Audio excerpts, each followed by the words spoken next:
all, welcome back to my channel, or welcome if you're new. My name is Shannon, and today we are going to talk all about the top 9 things students get in trouble for in the dorms. Now, how do I know all this? I worked in the college atmosphere for over 12 years, and for the majority of those years, I worked as a professional staff member living in the dorms, supervising the RAs and the front desk staff. I also worked with students on leadership opportunities, room movements, conduct issues, and just general things about living in the dorms. Today, I want to share with you my top 9 reasons that I saw students getting in trouble in the dorms. These are all things that are completely avoidable, but your student has to do their part to make it happen.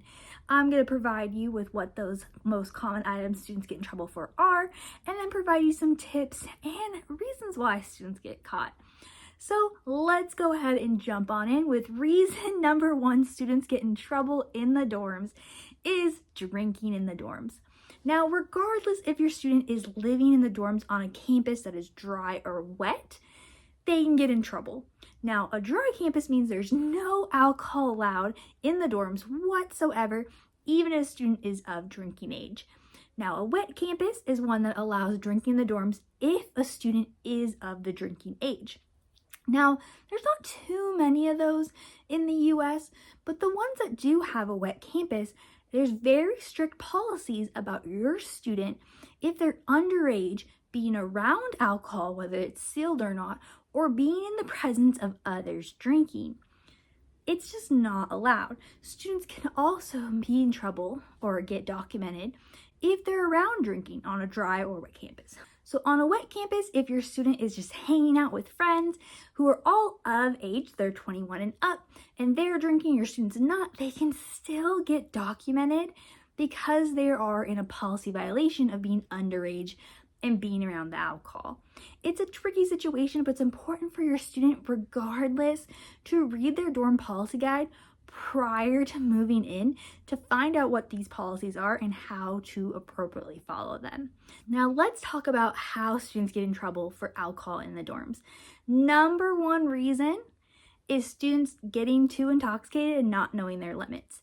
This often happens when students either A, come back to the building and they are just not able to take care of themselves, they're not walking straight, they're not speaking coherently, it's obvious something's off. Typically, front desk staff or RAs will get a hold of RAs and professional staff to evaluate the situation, see if your student is actually okay to take care of themselves, if they could potentially, depending on the policy, be released to somebody like a roommate or a friend to take care of them, or if they actually need medical help, which happens way more often than you think, and we'll get them transported to the hospital.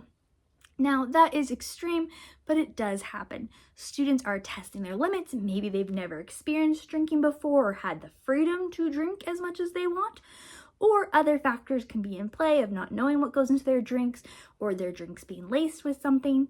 It happens, unfortunately, so that's something that often happens. As well as students often get caught from drinking by being sick in the dorm bathrooms. And I'm talking the amount of people that my RAs or myself have found hugging a toilet because they're vomiting, or laying on the bathroom floor, laying in the shower trying to sober up. The number is massive. It's, people get sick. It does not do well for your body. Alcohol does not agree with everybody. Too much alcohol does not agree with anybody. So that is one way students get caught. Now, a normal also experience students will have of getting caught with alcohol in the dorms is if they are in a room drinking or in the presence of others drinking. Here's the most common ways they'll get caught.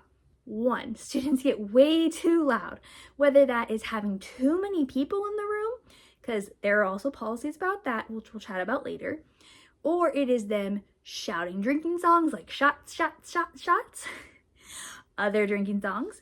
It can be the smells coming from the room of students spilling things, of mixing things.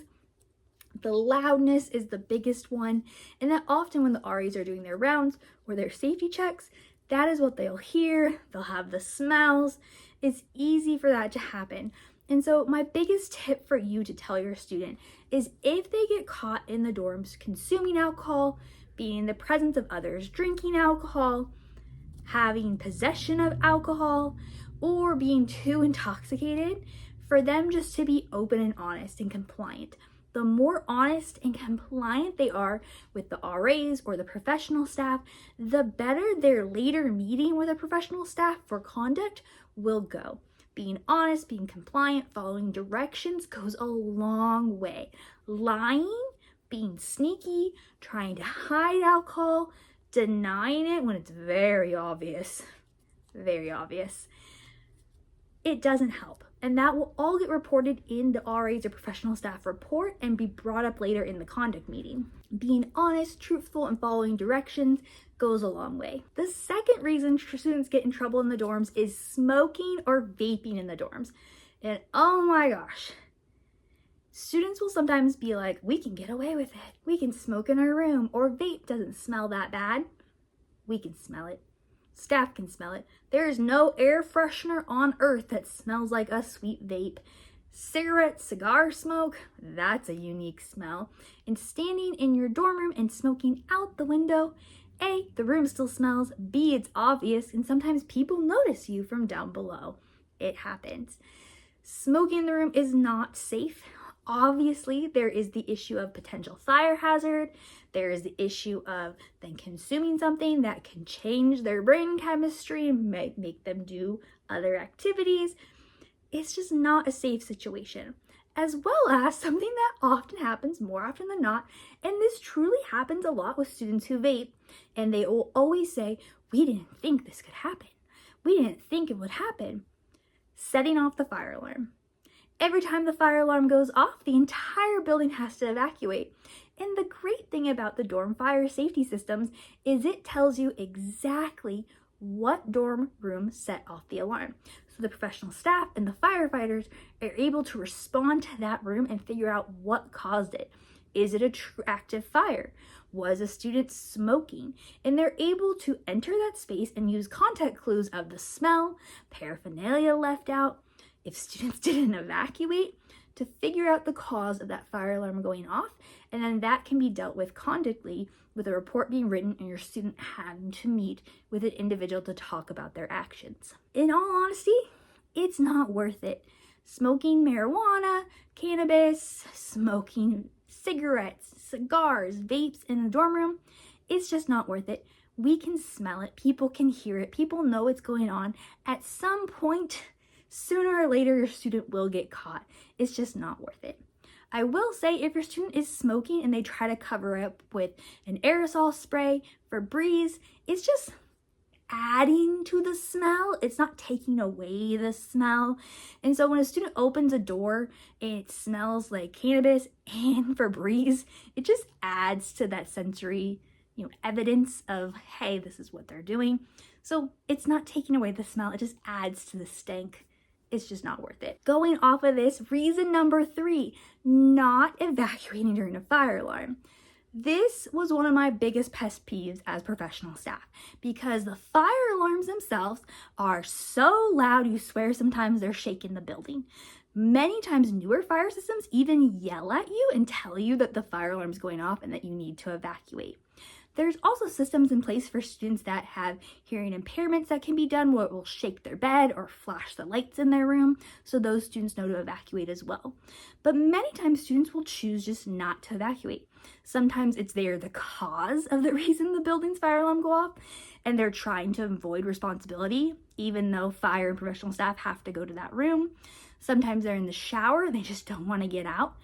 They need to get out. Sometimes they're sleeping, don't want to be disturbed, taking a test, exam. It doesn't matter the reason, your student has to evacuate the building, and they can be held responsible for not evacuating.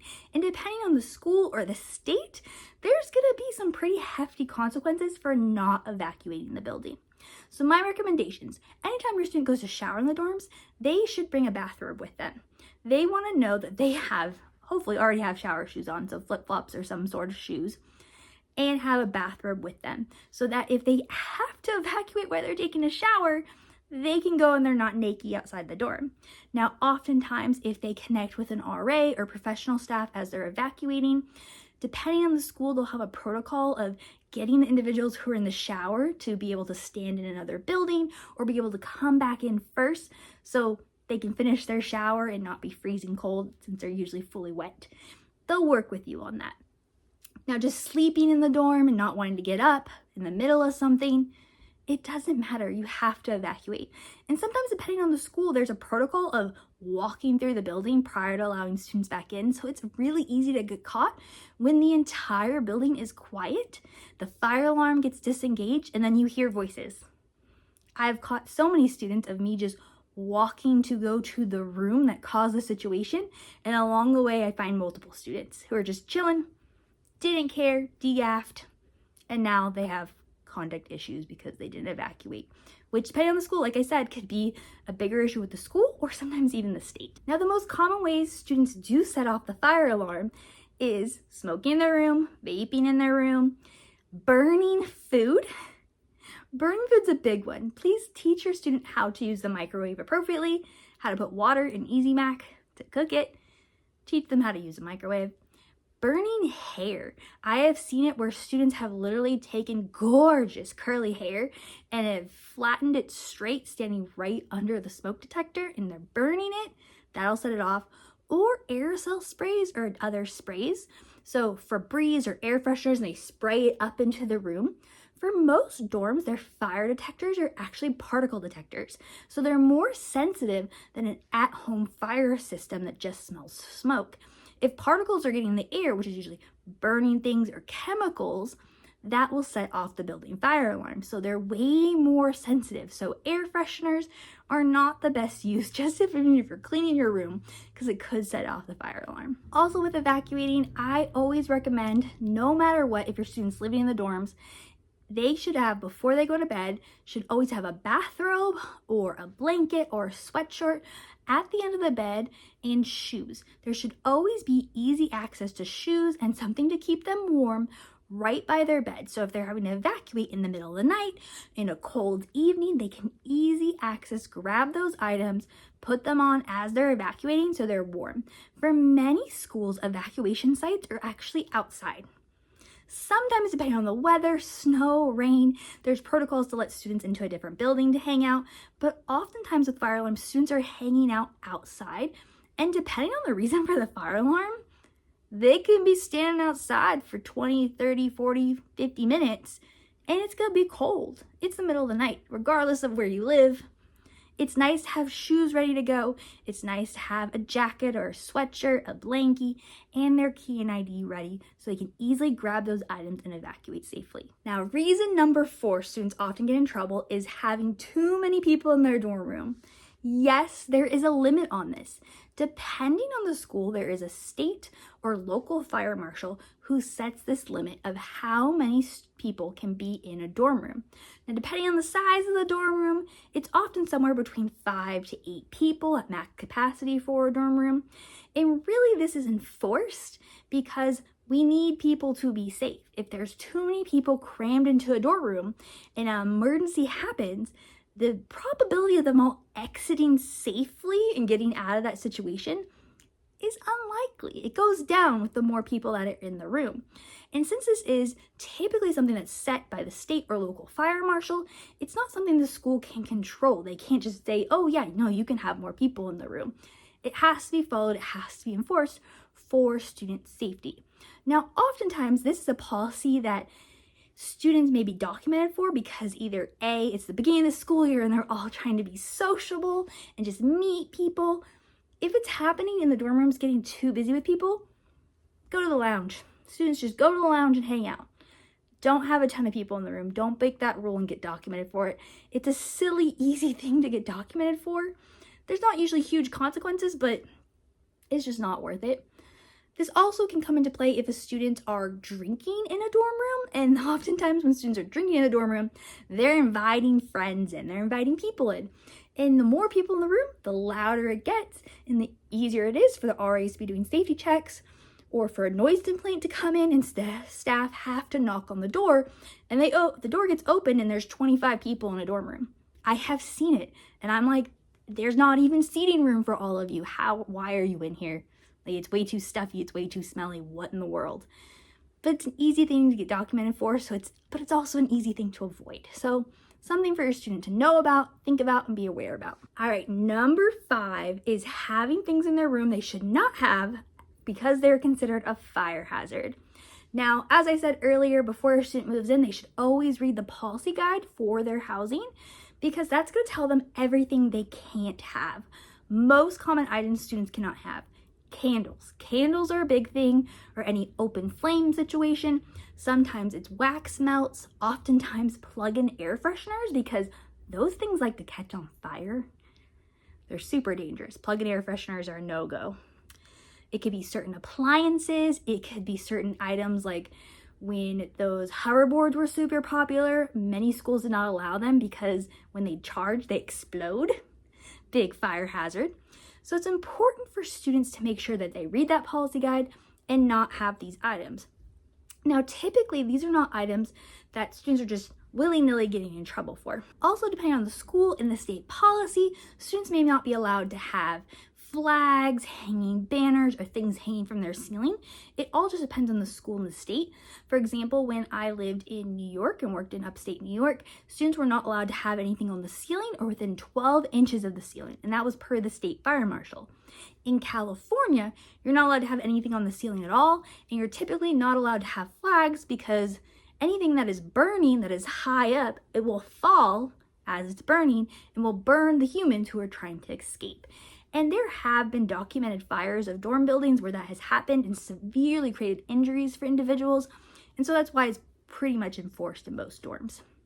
Now, oftentimes students are documented for these items because either their door was open and their RA walked by, the RAs came for a different reason, alcohol, drugs, whatever, and then they saw these items, but also safety checks that happen at breaks. So for most schools, when the dorms close for different breaks, or it's a holiday break, the RAs are required to go through every single room and do a visual inspection.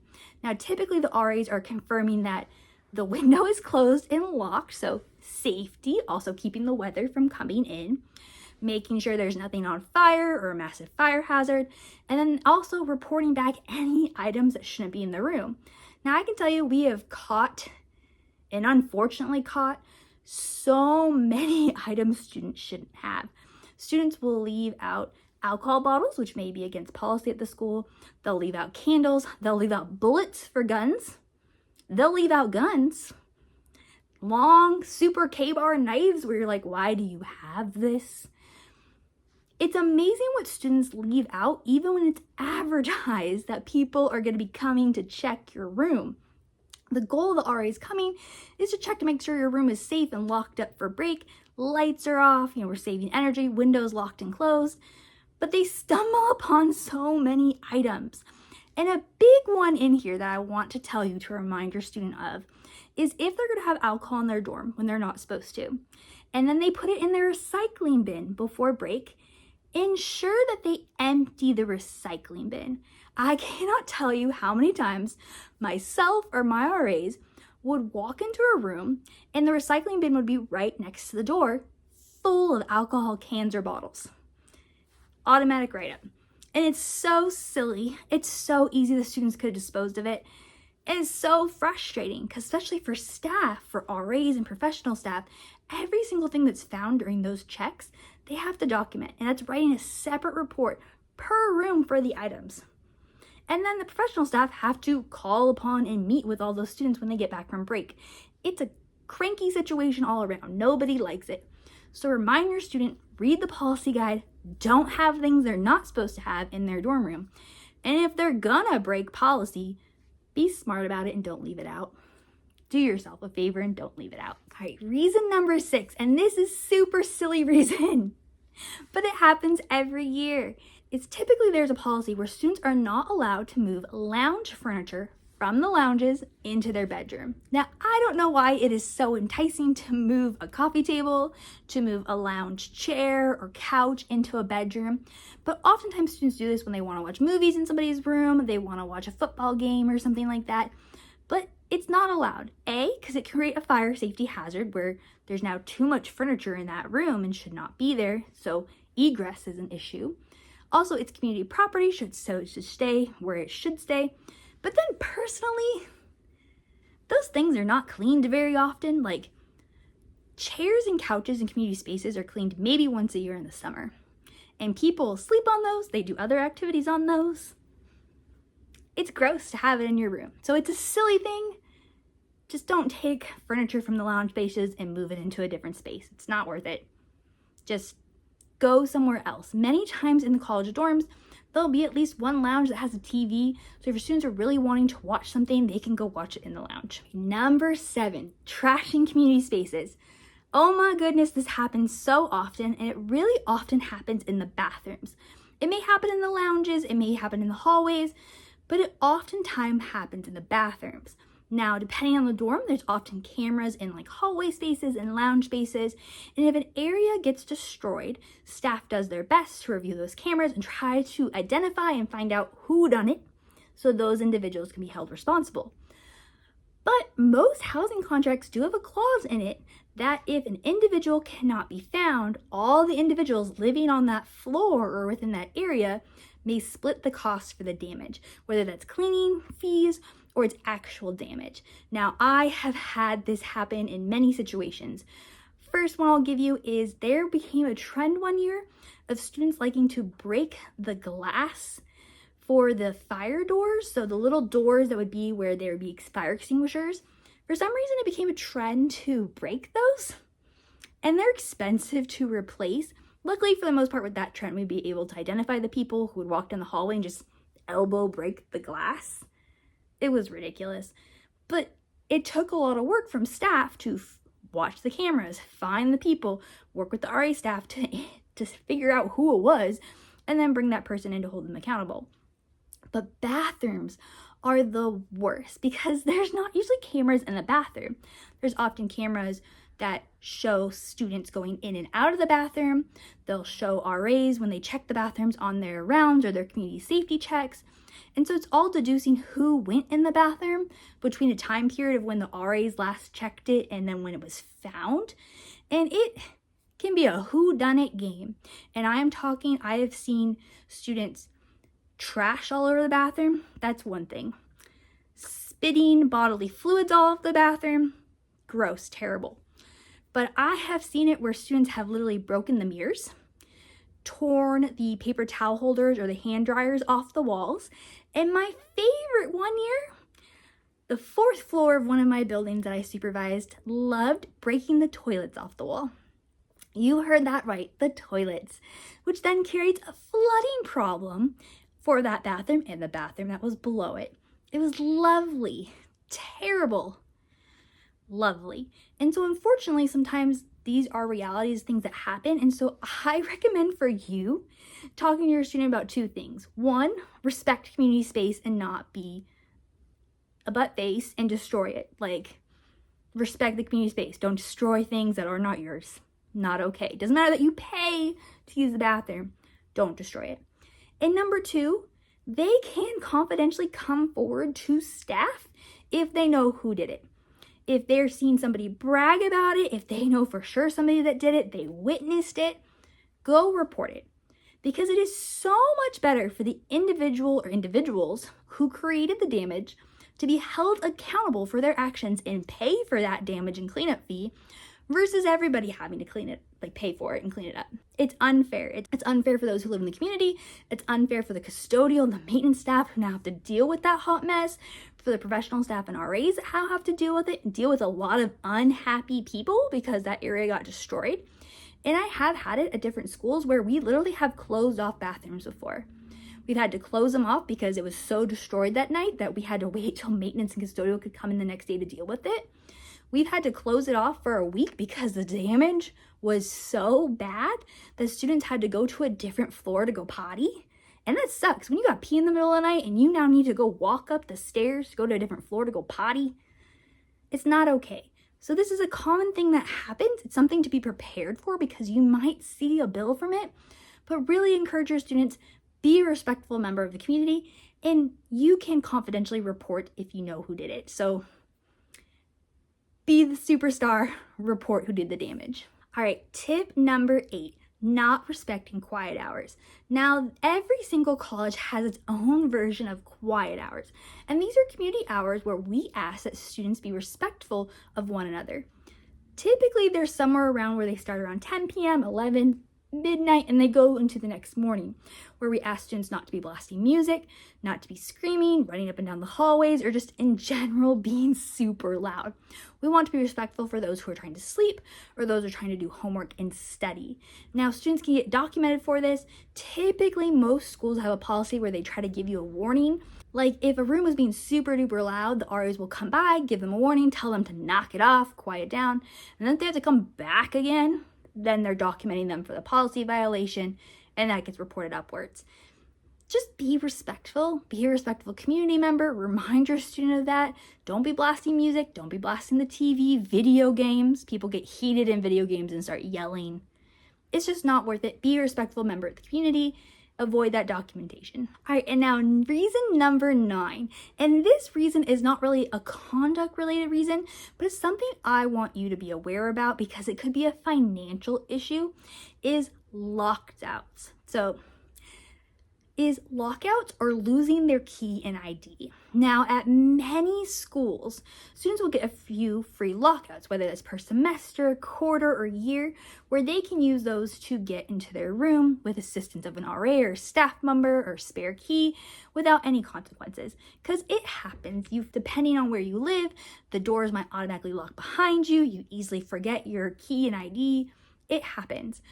But sometimes students are just not responsible and they forget their items multiple times. And most often schools start charging for lockouts. At a few of the schools I worked at, you would get the first 2 free. The third and fourth one would cost $5 each. Then the next 2, $10 each. And after that, it was like $35 each. Because you're also wasting time and resources for a staff member to have to help you get into your room. And if you think about it with a locksmith, if you get locked out of an apartment or out of your house, you're going to be calling a locksmith who's going to cost over $100 to let you in. It's an easy life lesson to learn to remember to check for your key and ID before you leave the space, because it can become a financial issue if you don't. Now, I also want to touch on keys and IDs in general. So for many schools, keys and IDs are what you're using to access the building. Oftentimes you're using your ID card to access the actual dorm, to swipe in or tap in. Sometimes they have a physical key or they use their ID card as a key to get into their bedroom. And if students lose these items, there is almost always a replacement cost. ID cards can range anywhere from $2 to $20 depending on the school, because it's not just about replacing the physical card, it's also all the access that has to happen. So think about this. Your student loses their ID card. They then have to go to the ID card office or somewhere on campus to get a physical card. It then has to be reported to the correct staff who handles access to shut off their old ID card, which takes time. Like someone has to email or call them, then that person has to go into the system, adjust the access. And it also takes time for them to add access to the brand new ID card. So this is workers' time that is also getting paid from the fee your student is paying to get that new ID card. And some schools do have policies depending on the amount of times you lose your ID card, the fee will increase because the inconvenience has increased and you're not learning to keep track of your ID card. For ID cards, I always recommend there's options of getting a lanyard. You can get a lanyard that can be put in. They make special holders. You, depending on the card, sometimes can punch a hole in it to put it on a lanyard or a key ring. You could have it in your wallet because most students don't lose their wallets. You can also get those sticky wallets that go on the back of a phone case, and so you can hold their debit card and their ID card in that, so most students don't lose their phones. Find a solution that works for you to not lose the ID card, because that is gold. That is their access typically to get in the building, maybe into their bedroom, and for their meal plan. It can be a mess losing your ID.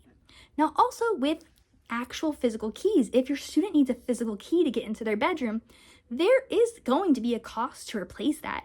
Many schools I found the cost was somewhere between $30 to even $75, because so not only does your student's key need to be replaced, but an actual locksmith now needs to come to the room and replace the entire lock and refigure it to a new key, and oftentimes get their roommate or roommates a new key, because you don't want someone in the dorm finding that lost key and trying to figure out what door it goes into and gaining access to somebody's bedroom. So if there is a dorm room that has 4 people in it and one person loses their key, now all 4 of them need brand new keys and a new lock on their door. So there is going to be an expense to that happening. It's not often a conduct issue, but it is an expense, and you might get a surprise bill on your student's account that they have, that they were charged for getting a new lock and a new key because they lost it. So making sure they're responsible enough, have a good keychain or some system to keep a hold of their key and not forget their key is really important. Alrighty, y'all. So that was the top 9 reasons students get in trouble in the dorms. These are what I saw throughout my years working as a student staff and professional staff in the dorms. There's many other reasons my students maybe get documented for violating policies, but the biggest thing you and your student can do is read the policy guide before they come to school, refresh rereading it every now and then, and just be a good community member. Be a good person, be a good roommate, not destroy community spaces. It's really simple. It takes a lot more effort to be a jerk and violate policies and be a bad community member than it does to be a good one. So remind your student to be a good student. Alright, y'all, if you like this video, please hit subscribe and like the video below. If you have any advice or tips and tricks that you have from your experiences you've seen, or from your own students about students getting in trouble in the dorms, please feel free to add those into the comments below. If you have any questions, please also add them in, and I'll do my best to respond to them in the comments or address them in a future video. If you like this content, please feel free to follow me here on YouTube, Instagram, and TikTok. I post new short-term content every single day on YouTube Shorts, Instagram, and TikTok, so you can get more tips and tricks from me. Every week on YouTube, I post 2 videos. Monday is my college series, which is all about dorm life, RAs, and scholarships, all the things to help you support your student. And then my Friday videos are all about more my personal life, raising 2 young littles. So if you want to grow in your parenting journey, subscribe to my channel and we can grow together. I hope you all have a wonderful day and are staying healthy.